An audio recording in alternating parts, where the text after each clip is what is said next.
You're saying I watch ugly dogs, Nico? I feel there's a pattern, and I think that's very kind-hearted of you to just have that pattern of relationship with Guys, Nico is saying I watch ugly ass dogs. Ugly cute though, right? Cute. Ugly. She makes them look cute. She's a great advertiser. And then they get adopted because you make them look cute. They come in ugly. 100%. You're like in Princess Diaries. You're like, I took this Paolo. and I took this, and now a princess. A princess. Yes.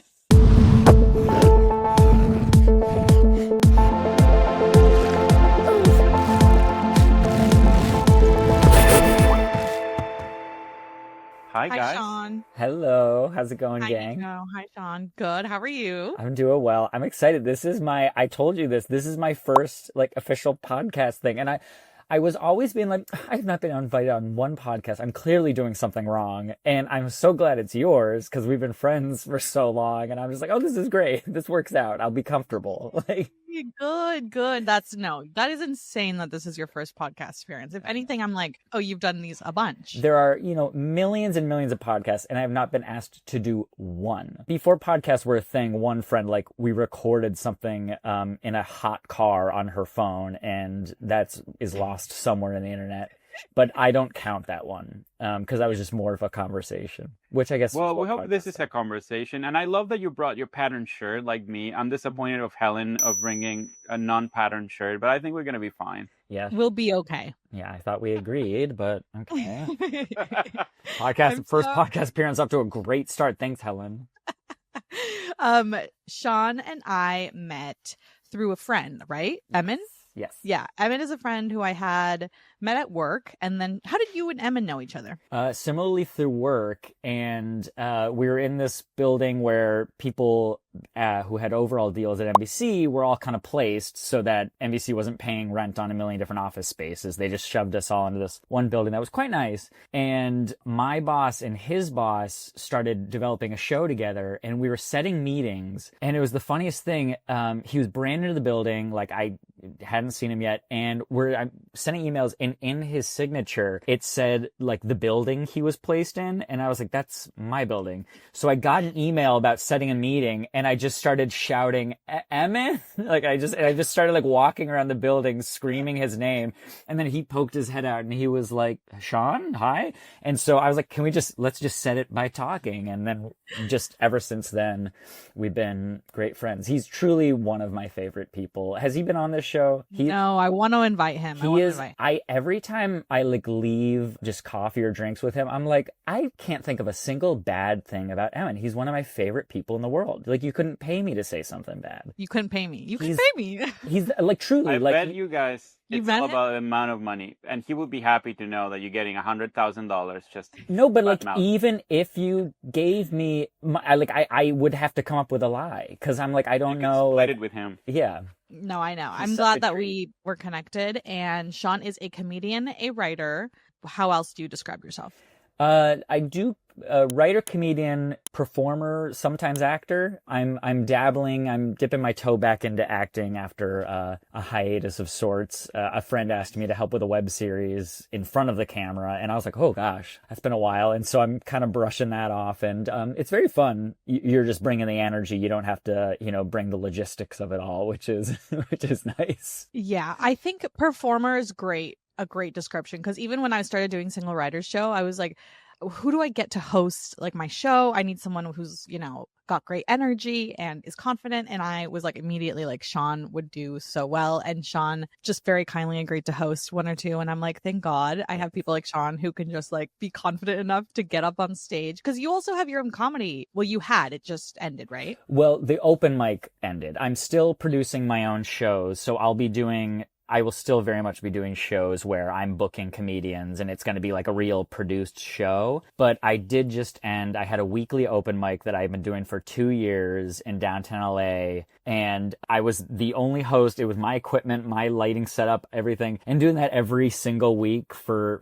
2 years was just kind of weighing on me, because I couldn't take long weekends because it was hard. If I ever wanted someone to fill in for me, I had to find a way to get my equipment to them and get it back afterwards in time for me to set it up the next next week. And I was like, all right, something's got to give, and I need to try and move on to greener pastures. But it started as like a challenge where I went to this place and they had this stage, and I was like, do you guys ever like do comedy? And they're like, mostly music. I was like, would you do comedy? Thankfully, the owner used to be a comic, and he was like, let's try it. I did one show. He liked the vibe, and he's like, would you consider doing it every week? And I was like, if it was an open mic, I could do it every week. And he was like, go for it. Let's see what happens. And he gave me the time to kind of build it up. And it became this huge community of comics that, get together, work on their stuff. And the owner was always so encouraging. Shout out to the Escondite in downtown. And he was just like, Monday is your night. Just do what you got to do. I want this to be a gym for comics. And the open mic will be continuing. It just won't be under my comedy banner, which is Comedy Cookies. So it'll still be happening, and the community will hopefully still thrive. But I was able to build it up over the course of 2 years, and it was really a lovely thing. And it was a challenge, and I'm glad I did it. And now I'm ready for new challenges. That's perfect. That's a perfect segue into our first segment, which is kind of like proof of life, updates, and I want to hear what Nico has to say. I'm coming back to life. Sticking my head out of the water for the first time in a month. I've been traveling for a whole month to, I think, 7 different cities. I lost count, for work. And now I'm basically back to a routine, kind of like, navigating that postpartum depression of being alone in your house and facing the blank page again. I'm starting to, back to writing. I'm back to organizing my things. I'm producing a podcast, a fiction podcast in Argentina. It's the first time I do something back in my country, which is very exciting. It's a true story, and we're working through the pilot right now. We're trying hopefully to get some talent attached in the next months. Nice. So that keeps me busy and writing, and then organizing my life. I feel like when you're working so hard in a project, then you walk out of it and your life has piled up in a way that needs so much attention and little errands and things. So I'm navigating all throughout, but also being creative again. I'm so excited just to be back at like creating things. So I'm hoping that this second half of the year I'm gonna have a little bit free time to work on my things. Yeah. What about you, Helen? Awesome. Just a little bit of the same that I updated with you last time. Single Writers is on the 10th of August, so I've just been finalizing sketches and trying to figure out my next move in terms of a paying job. So that's been daunting. But, staying creative, watching my dogs, Yeah, I watch about, a lot of different dogs. This is a great, we should have a whole section that is a segment that is dogs, Helen dogs, because you seem to have a dog every week. Can you tell me a little bit about how that works? You're fostering dogs, like you pick them up from the street. No, I'm not picking up dogs from the street, Nico. No.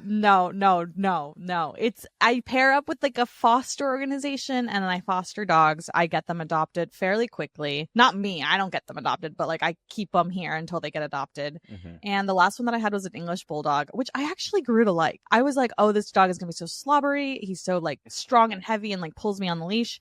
Ended up loving him. Was sad that he got adopted. Did he bark with an accent? No, and no. I just realized that I was watching Sex and the City last night, and Charlotte has an English bulldog. I'm like, why do people love these dogs? I think they're defective. Those are the ones with the scrunched up. Yeah, they were genetically breeded to have that snout, and it's not healthy for them. But darn it, apparently the cute. Design does not work.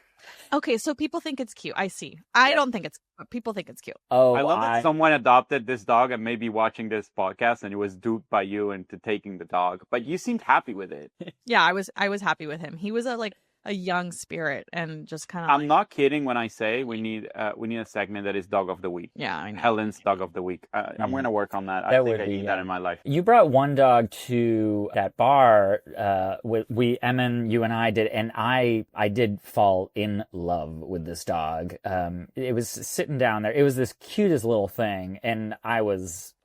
Oh, that was Lottie. That was Lottie, the little cute little one. Oh my gosh, yeah. It immediately had my heart, and I was like, sorry, I'm not talking to you guys anymore tonight. I'm hanging with this thing. Yeah, no, one of the cutest things I've ever watched, and it was like my old boss's Maltipoo. Okay. Even though it looked like a little golden doodle, it was a little Maltipoo. Yeah, but, I used to dog sit when I was looking for extra money, and I was living alone, and so I was like, yeah, just bring the dogs over. A lot of them weren't the cutest, but some of them were, and it was hard for me to give those ones back. And I was like, he can come anytime. Whereas the ones that actually wanted me to keep dog sitting were the ugly, like disgusting ones. I was like, no, not him, the other one. And Helen works with so if you makes you feel better, Helen works with all sorts of dogs. I've seen it. I've seen it all. Like she can take top breeds or You're saying I watch ugly dogs, Nico? I feel there's a pattern, and I think that's very kind-hearted of you to just have that pattern of relationship with like Guys, Nico is saying I watch ugly ass dogs. Ugly cute though, right? Cute. Ugly. She makes them look cute. I think she's a great advertiser. And then they get adopted because you make them look cute. They come in ugly. 100%. You're like in Princess Diaries. You're like, I took this Paolo. and I do this, and now a princess. A princess. Yes. Like, literally. Yeah. Dogs are good news. So I think this is a great segue for the next section. Nico, you sent me a video of like your good news, and I would love an explanation because I don't know. You don't know. Okay, so this is good news. You know, my focus is on independent film. I think that's my thing. And I consider the distribution to be the biggest hurdle on independent film right now, and the future of, and when we talk about AI, when we talk about all these things, the one thing that worries me the most is like the gatekeepers are going to just be more powerful when you create more things. We need new ways to distribute things. So when I came across this, I thought it was good news. So Camp Studios is this independent internet-centered studio that was created, I think, this year. They just did a movie as an experiment. It's called Two Sleepy People. They made it for $100K. The cool thing about it is that they're creating, alongside with mentorships, labs, and film festivals, they're creating a distribution network of real theaters that you can go watch these movies, and they make sure they bring the movies they create and they sponsor into this network of theaters and into events. They already made back the money and $50K more. This is all low numbers, but for independent creators, it's like music to my ears. You know, they're Discord ground, they're working with people from the internet. So kids who are already working on TikTok and creating narrative reels on Instagram, and they basically creating that kind of like using that energy that is on the internet and those viewerships into turning them into movies. So they basically have like a 300 plus creator collective. They have a festival. They bankroll micro budget features like the one I mentioned. They lab, they mentor. And I think that that's good news, because I do think that there's something very interesting about using the theaters to show independent movies directly, like, farm to table directly. And I think anything that is an experimental way to do this, I'm for it. So that I thought that was good news. Yeah, I think about that too. Like with just all of the talk about how the industry's not doing great right now, the one thing that gives me hope is like, even when the money's gone, like even when they're like the money isn't there, there's still going to be people who want this, who want to be doing this, and there's still going to be people fighting for it. Like even if AI is making movies, even if there's no money left in it, there's still going to be people making independent films like just for the love of it. And I think that's the one thing that gives me hope. I don't know if this is if you want to go into this 100%. Conversation, but it is good news. Like that is good news. I agree 100%. I think that people will always want to watch movies. When we talk about all this crisis, we're talking about crisis of money, and it's very unfortunate that people can't make a living. At least we should try to make movies. That's my feeling. Like at least we should try to get things out and communicate with audiences, and that's not going to go away. So the one, when you say it's directly from the curator to the theater, that's opposed to what? Opposed to like the selling of the film is what you're talking about? So I think that it's a nimbler way to deliver a movie, right? Like when you think about an independent movie, even you have a script, then you go to a studio, then you find financing, then you do the movie, then you get the distribution, you get distributor, the distributor has a deal, then you end up, for small movies, definitely you're going to end up on streaming services as opposed to have a theatrical experience where you get to connect with audiences, and have that experience. And on top of it, I think what they're doing, and again, I'm not part of it, I'm just, very excited about it. I think what they're doing is that they're giving stakes on the movie for creators. So this kind of like in one package, you get you get the deal, and then if the movie makes money, you make money. So it's a little bit more consistent. I think that there are other people crowdfunding movies, and I think that's another really great way to create independent movies. I'm really interested in this schemes of creating things with less intermediaries and like having movies that may be below even $100,000 to be viable for A, getting the money back so people don't lose the money who invested, and B, actually connecting with audiences. Something that happens sometimes when you do an independent movie is that it dies on streaming, because if you can have it online, but since there are no ways to people to find it, that becomes impossible. So having a system that actually connects the movie with people, I think it's valuable, even at a micro level. Yeah, I guess I have to picture smaller theaters, right? Like the Los Feliz Theater. Yes, that kind of smaller kind of Vidiot's, things. that kind of Oh, experience. okay. Okay. I've never been to Vidiot's. Have you guys been to Vidiot's? I don't think so, but I've certainly been invited to friends' shows and stuff there, and I just didn't go. I'm a great I went once. It's super fun. I watched an old movie, like this old movie called House, this old Japanese horror movie that is ridiculous. And it was such a fun experience. Like everybody was like super pumped to be there. The theater was full. We laughed. We had a great time. I think that kind of communal experience for cinema that looked more like theater, I think, are the future. When I go to single writers only, I think the cool thing about it is what you guys are doing, but also what's happening behind it, like how the audience reacts. It's like a great time. It's really a great time. Thanks. It's a fun vibe. But going back to kind of artists creating things and then having it go directly right out to the consumer. When I got the most recent dog dropped off, it was by a different foster. It was a foster who had it with him, and that made me a little nervous. I was like, shit, what am I getting into?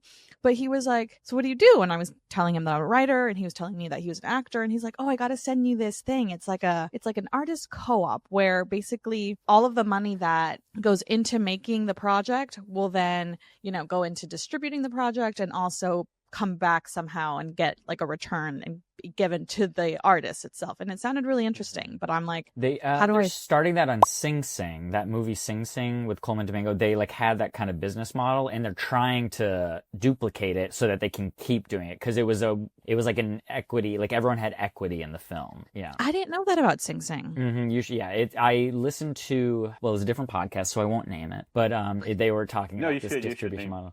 I think it was The Town. And just The Town. But they brought in the producer, and he was explaining it and how they're trying to replicate it so that more movies can be made this way, and there's not that financial strain on everybody all the time. I am going to go listen to that episode. Mm-hmm. Sing Sing's business model. Just probably type that into your search engine of choice. And do you listen to a lot of podcasts like about the industry, Sean? I used to listen to a lot about the industry, but during the strikes it got a little too depressing, because I didn't have a job and I didn't know when I would have the opportunity to have another one, and so I had to kind of take a step back. But I think The Town is like my industry specific one, and then I try, because I don't want to be too inside of a bubble, I want other voices, I want other information. I love economics podcasts. It's just something that's different. What do you listen to? Oh, I love The Economics of Everything. And it is guys, and they're like little 20-minute episodes. It's just, if you've ever wondered, like, how does this business model work for this thing? They will take you through, and they'll interview professionals and be like, they did one for hot air balloons. They did one for airline food, and like the economics of like, how can you make a sustainable enough meal that tastes good, like, but still manage to have the airline have a profit and all that stuff. And like, it's still nutritious, because your taste buds change at a different altitude. So like, they're talking about that whole stuff. There was one about roller coasters, and there's this resale market for roller coasters where like once Six Flags, I know, right? You can buy a used roller coaster and just like put it in your backyard if you have $100,000. They're like, when Six Flags is replacing a roller coaster, they'll put it up for auction, and like other smaller amusement parks will be like, I'll take it. And then they just pull it apart, ship it over, and build it up at this new, it's incredible. That's so cool. This podcast it's from the guys who do Freakonomics, which is also a great. I was about to recommend that one. It's the same guys. It's the same company, yeah. And but it's like these little snippets, like they did the economics of podcasts and like how podcasters make money. There's so many. Have you ever been influenced by this knowledge on anything you created or did? For me, it's like just the curiosity of for me, it was, like influencers and podcasts, like where is this money coming from? Like companies and stuff. But I want to just go through the list, and cause it's just, if I'm ever wondering, I'm like, how are people like, why do someone's telling me like a Swedish fish only candy store opened up in Los Angeles. And I'm just like, what's the business model here? Cause that's very niche. They did, okay, mobile you home know what? parks, Swedish emojis. fish fan. I love them. If you were opening up a store, would you commit to, we only sell Swedish fish here? Yeah, because it's a cult following, and I will be shopping there. Okay. They have car washes, elevators, school buses. The school buses one was interesting because there's like one company that makes school buses in America. That's so They have like a cool. monopoly. No, I this have is this so- game with I love it. Mercedes, my wife, which is like, how do Fill the Gap makes money? You know, how does that friend makes money? And It's like, this have you ever show, wondered? yeah, We should do that. Have you ever wondered, walk out of a dinner party or a dinner with a friend and you go, how the fuck they make money? Like, how does this people show answers that make a question. living? Yes.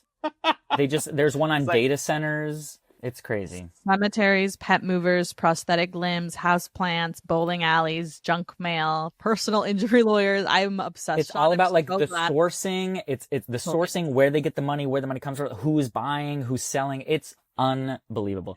And that's like my little, yeah.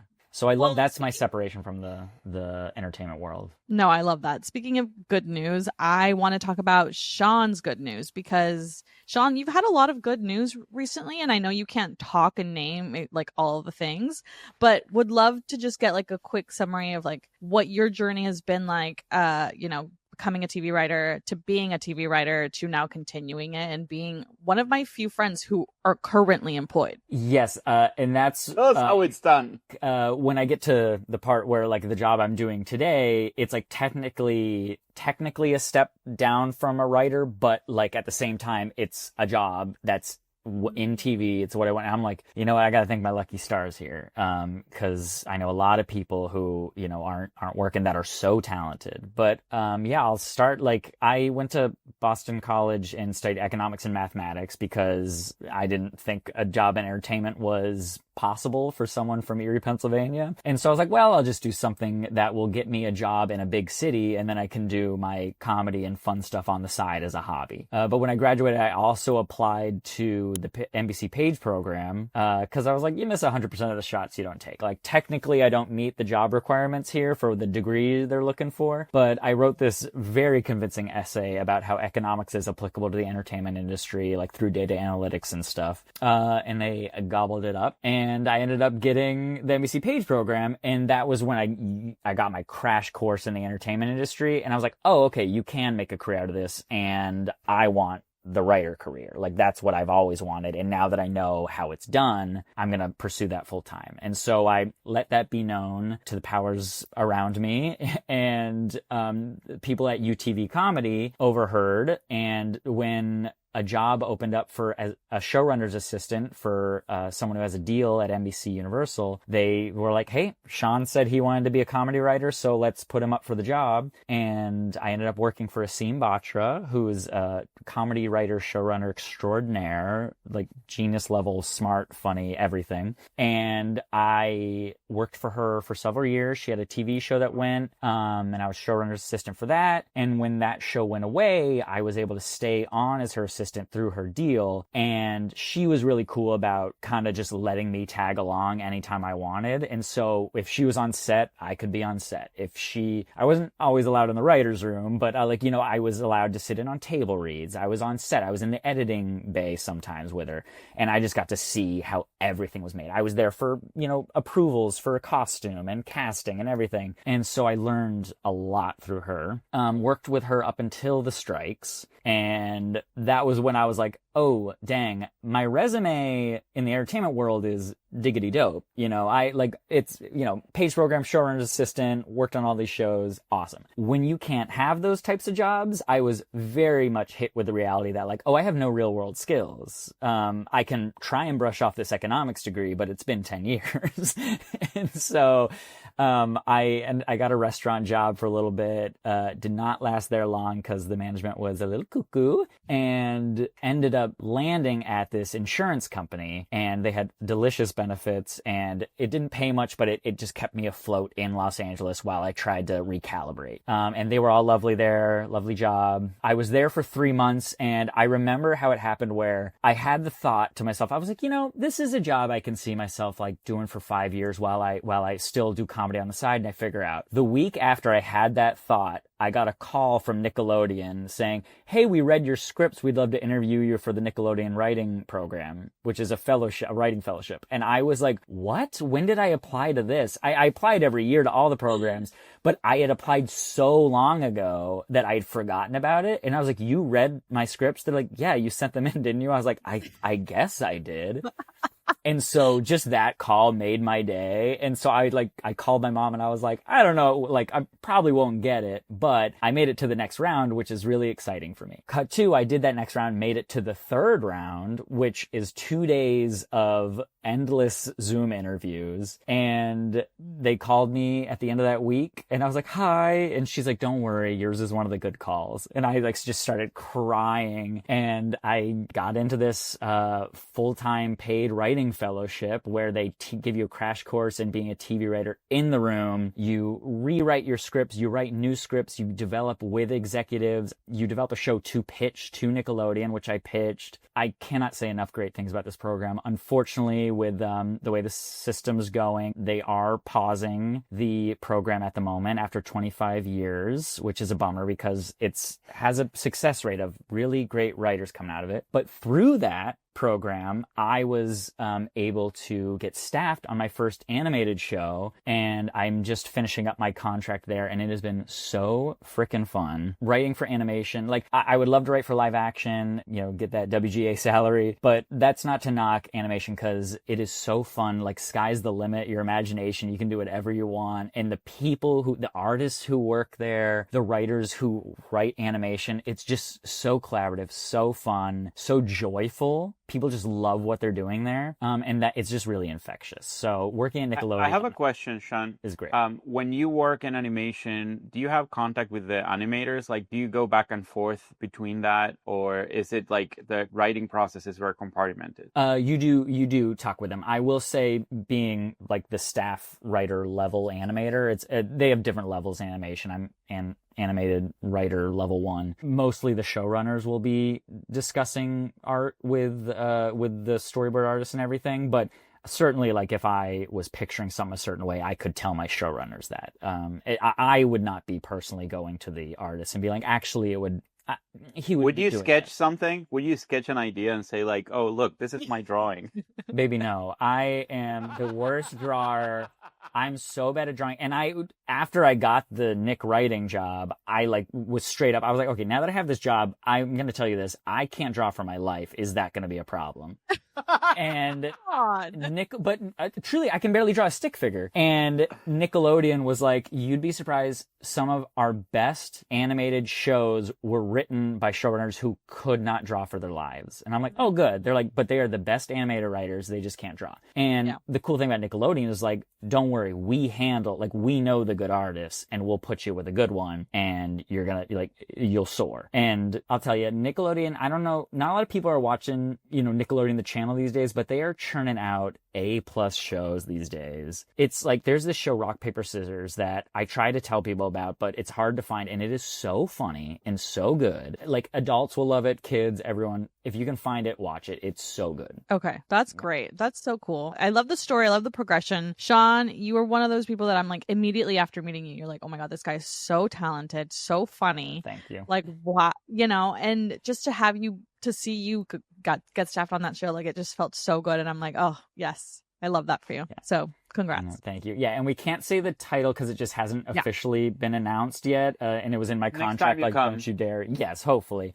But I did, just to like put a button on, I'm transitioning out of that show and I'm taking a writer's assistant position for the Scrubs reboot. And that's been announced, so I think I can say that. Yay! But that's huge. Yes, and that show was very formative. Yeah, and that keeps me employed for a couple more months, and keeps me afloat a little longer. And I mean, that show was so formative, and just like my sense of humor and me wanting to work in television because it brought me so much joy. And also it has that like beautiful heart, and it just, the way the show made you feel, I wanted to give that feeling to other people.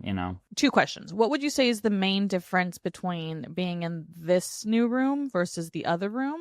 And then also, who are the showrunners on the new Scrubs reboot? So animation, so you hand in that script and then they have to start drawing it. They can't just pick up a camera and start filming it. So the animated show is not coming out for another 2-3 years. Yeah. Like so, I handed in my scripts and we're not going to see it for a while. The Scrubs, they're planning on it premiering mid-season next year, as far as I know.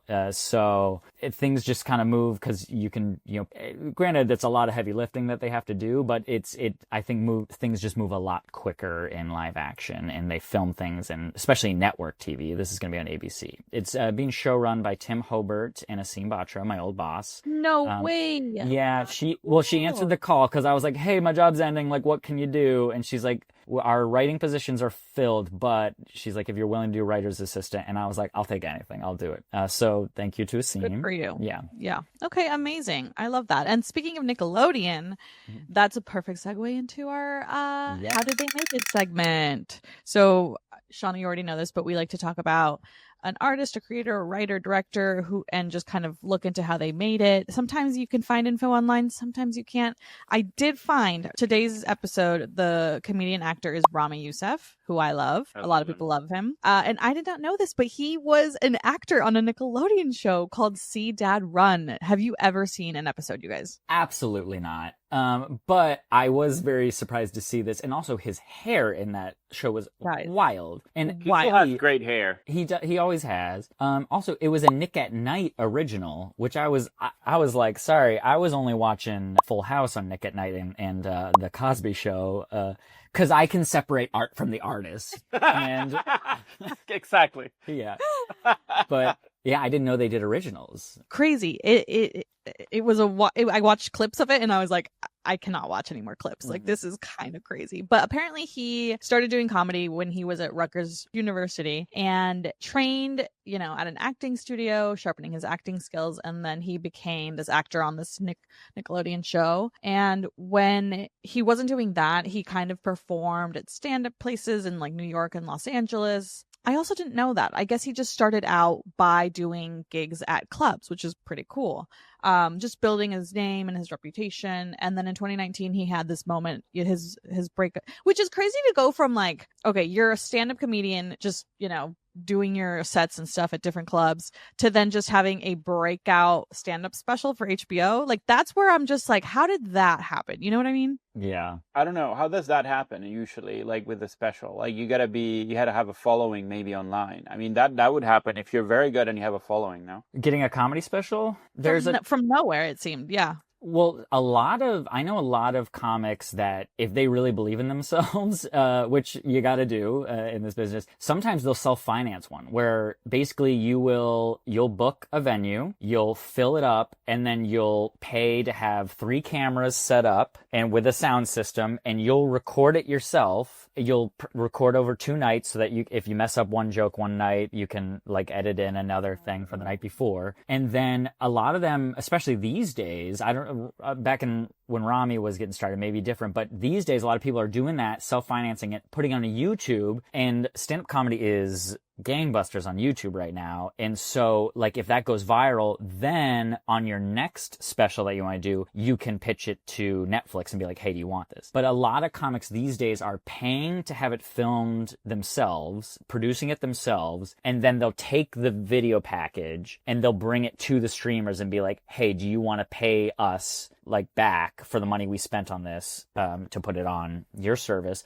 Otherwise, I'll put it on my own YouTube channel. Wow. Okay. Thank you for that explanation, because I didn't know that at all. That makes a lot of sense, because then after this HBO comedy special that he had come out, Feelings, he then got the Hulu series, Rami, which is how a lot of people got to know him. Mm-hmm. And then after that, he got to sign this deal with like A24 to co-create other shows, specifically collaborating with like Muslim and Arab creatives. And he just, I think, believed in himself, because this guy is so talented. He must have known at some point, like, oh, I've got it. And he's like, did you guys see Poor Things? He's amazing. He's great. I love him. He's amazing in Poor Things. Mm-hmm. Yeah, he's really talented. You kind of were saying this in your write-up, but like he is so introspective and thought-provoking that's like sometimes like you're not even watching for the comedy. You're watching because you're like, oh yeah, like this guy's making a point and a good one a lot of the time. Yeah.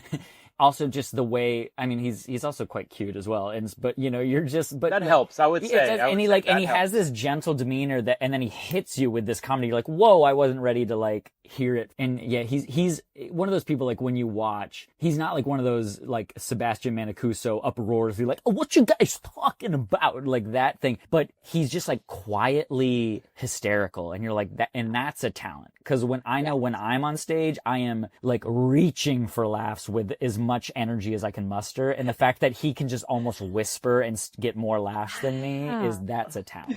That's confidence. Yeah. I love him in Mountainhead, which is the J.C. Armstrong movie, which is not that great. J.C. Armstrong, who did Succession. Wait, I saw that. I'm a huge fan of Armstrong. The movie I didn't love. Movie was not great. He's great in it. He was good in it. He was my favorite. He's easy to watch, but yeah, that movie. Steve Carell was in it. What was the other guy's cast? Yeah. That movie was rushed. You can tell that it's a first draft. Like J.C. Armstrong had like such a first draft. He's a master writer. Like the fact that movie is not that funny and it feels rushed, but they did it. I think it's an experience that happened in 90 days, like from script. They finished the script, got the movie done, everything out in like 3 months or something. It goes to show though, because it's like Rami, Steve Carell. Who's the other guy, Nico? Corey Michael, Youssef, Jason Schwartzman. Schwartzman. It just goes to show how like even the most talented, funny actors cannot save a bad script. That script was just not there. That's a good point. They really try though. Like they're funny in it, but the writing is just the jokes are not that funny and it lags. I think the premise is a different story, but the premise is stretched. I don't think it's like a play, right? Like a whodunit, and it's stretched in a way that it doesn't quite work. No, Succession is one of my favorite shows of all time. I haven't watched Mountainhead yet, but he can make everything he can does Jesse Armstrong does from now on can be terrible, but I'm like, this man still did Succession. So listen, even though it's not great, there's so many like great bits and social commentary on the movie about he's really social media and CEOs. I think it's a missed opportunity. Yeah, agreed. All right, and we're gonna wrap it up with our fourth segment. What have we been watching? Sean, what have you been watching? Yes, I have a list that I've written down, but I do want to circle back really quick to this See Dad Run show. I wanted to give a shout out to one of the actresses on that show, Elena Ubach. This actress, she is one of the most talented. She does drama, comedy, everything, and her voice, she's a chameleon with her voice, and she deserves all the flowers. She better be starring in something someday. She stars, but like she needs to be a household name. She's so freaking funny. She's in the Ted Show as the aunt. She's in Euphoria as, I think, Sydney Sweeney's mom, like where she's just like, honey, you look terrible. Like that one. Oh my God. She's in The Last of Us. She played like one of Mac's girlfriends in Always Sunny in Philadelphia, and she is so talented. So I just want to give her a shout out because she is so freaking good. Yes. But what I'm watching is I'm finishing up volume 2 of The Sandman, which again, I can separate art from the artist because Neil Gaiman is in the graphic novel. Oh, yeah. Yeah, he's not great, but the novel is great, right? Yes, the graphic novels are great, and it's so clever, and it's so well done, like the visually and the acting, and yeah, it's a really good time. I am against my better judgment sometimes watching Summer I Turn Pretty, because let me tell you, I think those writers, that is girl, so those writers, they know what they're doing. They're really good writers because they know they're like, oh, this is gonna get the internet in a tizzy, and like, you know, like they're like, we're gonna make this main character do something that's gonna get people wound up. And I think the genius is, because I am yelling at the screen like it's a football game. I'm like, girl, stop, don't do it. So we're actually Single Riders is actually gonna host a watch party for this show because everybody is obsessed. People are, like you said, watching it like it's a football game. But Nico, do you know the premise of the show? I don't know anything about it. I want to be educated in it. It's about a girl who goes, like, every summer, I think she goes to this place called Cousins, or I don't know if that's just the name of the house. Cousins Beach, yeah. And she ends up basically falling for two brothers, and that is the story. Sean, why are people so upset right now, specifically for this season? Not specifically for this season, but this girl, the main girl, she needs a personality check. She needs a reality check. Is she that bad? The actress is great. The actress is great. The character, I don't want to, how much can I spoil? It's like the first and second season, some things happen, and then she makes decisions that are terrible. So these two boys, she grew up with these two boys from birth. The girl's mom and the boy's mom, best friends in college. The boy's mom dies of cancer, and her dying wish is, please keep my boys together. Please keep my family together. This girl starts dating, falls in love with one guy, changes her mind, and then goes immediately and starts hooking up with the other brother. The mom dying of cancer said, don't tear my boys apart. Guess what? The boys haven't talked to each other in years. And she is yelling at them, being like, why can't you guys like just get along? I'm like, it's your fault. It's you. Yeah. You are the problem. Like, I'm the problem. It's me. It's her. And then I don't want to ruin what's happening in this season specifically, but she's like, and by the way, I'm doing this now. And everyone's like, no, don't do that. And she's like, why is everyone mad at me? And it's like, because this is a terrible life choice you're making. You're a dumb bitch. And you're selfish. And like, and you're oh my gosh. And she can't handle her liquor. And so she like makes decisions. And then she's like, the next day, she's like, I didn't know. And you're like, honey, oh my gosh. You knew. Yeah. What about, can I ask you something? I mean, you're describing these two brothers. They don't know this is happening. Like, how is this? They know.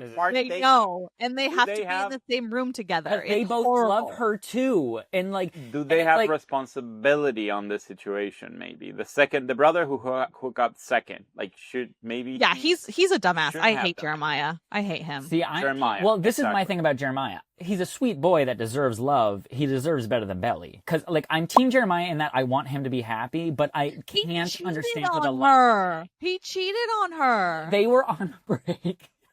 See, this is why they were on a break. I was like, I kind of saw where he was coming from. No, dude. Absolutely not. Absolutely not. But this is what this show does to people. I haven't seen anything, but it sounds like it's a divergent narrative. I don't know. Should I watch? I mean, it's like the writers are geniuses. Quite of a commitment. The writers are geniuses because they know that this is going to spark debate, and they're like, we want the people chirping, and we want them talking about the show. And what are we doing right now? Yeah, we're talking about it. We're talking about it. Oh my gosh! So you're fighting over it. Talking. You're yelling. Stop. I want the show to be about. I want it to be about the best friend character. I love that girl. Yes, she's great. Wait, the girl's brother, so cute. Obsessed. He had a glow up this season. Oh with that perm he got. Yeah. And then I just wanted to also plug some shows that people should rewatch. With the Scrubs thing, I'm rewatching Scrubs, and I'm like, oof, like those sitcoms from the 2000s really hit. I've never seen Scrubs. I've seen episodes. It's fun. I watched so good. It's so and it holds up. I mean, there were some episodes that were controversial that they took offline, but the episodes that hit, and they're really good. New Girl is amazing. Happy Endings is amazing. I'm rewatching Seinfeld. And I'll replug Rock, Paper, Scissors. It's great. Okay. Amazing. Nico, what are you Helen? watching? Oh, you want me to do it? I'm watching Fight. I'm watching two Argentine shows that I love. One is Black Widows, I think in Amazon Prime. It's very funny. I'm watching another one in Netflix. I think it has a different name in English. Wait, it's set in Palermo, Italy? I love Palermo. No, we have a neighborhood that is called Palermo in Buenos Aires. And it's kind of like a bougie neighborhood, up-and-coming, gentrified neighborhood. And the story is about this, police department that creates this force of, community policing, that they don't have guns or anything. Community Squad is the name in English. It plays at Netflix. So this community squad is in charge of basically doing menial tasks, like picking up shit from the street, helping neighbors, and they try to come across as tough, and it's very funny. It's a comedy? It's a comedy. Oh, and it's a short 20-minute episodes, and Netflix is very cool. And then I watched a movie called The Luckiest Man on Earth. I actually loved, and I wasn't expecting. I watched it on a plane, and I kind of stopped it because I was like, I really want to watch it properly, so I watched it at home. Why does it sound familiar? Luckiest Man in America, and it's directed by this guy, Samir Oliveros. I think he's a Colombian American. I'm not butchering, with Paul Walter Hauser, and also which is one of my favorite actors. He's from I, Tonya. This guy, he's in a new movie now called Americana that I'm really excited about. Yeah. I love Paul Walter Hauser. Oh yeah, no, you don't have to remind me that guy. He's so good. Have you watched season 2 of The After Party? No. He's he's in it. He's in season 2 of The After Party, and he has. Am I allowed to swear on this podcast? Yes. because he does this scene where he's telling his version of the story, and he's hitting on the mother-in-law, and she's drunk, and she slaps him once, and he's just like, I said you got a nice ass. She slaps him again, and he's just like, I only got 2 cheeks. And then she slaps him a third time, and he's like, fuck. Yes. And the way he says it, I was like, his delivery was so good with all his lines. He's so funny.